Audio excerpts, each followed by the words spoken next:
அரசியல்ல இடதுசாரி left wing, வலதுசாரின்னு right wing, கேள்விப்பட்டிருப்பேன். ஆனா இந்த left wing right wing. Politics இந்த கான்செப்ட் எங்க இருந்து வந்துச்சுன்னா பிரெஞ்சு ரெவல்யூஷன் அப்போ 1789 பிரெஞ்சு நேஷனல் அசம்பிளில அன்றைய பிரான்ஸ் மன்னர் கிங் லூயி 16th நாட்டு மேல எவ்வளவு அத்தாரிட்டி இருக்கணும்ன்ற ஐடியால இருந்து வந்தது. கிங்குக்கு அப்சல்யூட் பவர் இருக்கணும். ரிலிஜியஸ் அண்ட் ட்ரெடிஷனல் வேல்யூஸ கடைபிடிக்கணும்னு சொன்னவங்க அசம்பிளியோட ரைட் சைடுல கேதர் ஆனாங்க.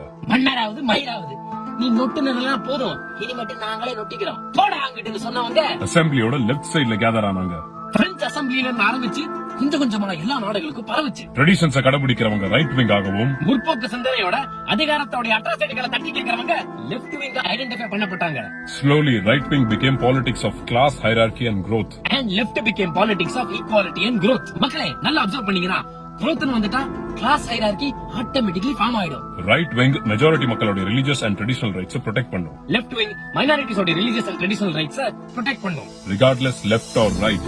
பவர்ல இருக்கிறவங்க யூஸ் பண்ற ஒரு ஸ்ட்ராட்டஜி வட சுடுவார் நன்றாக வாயாலே வட சுடுவார்.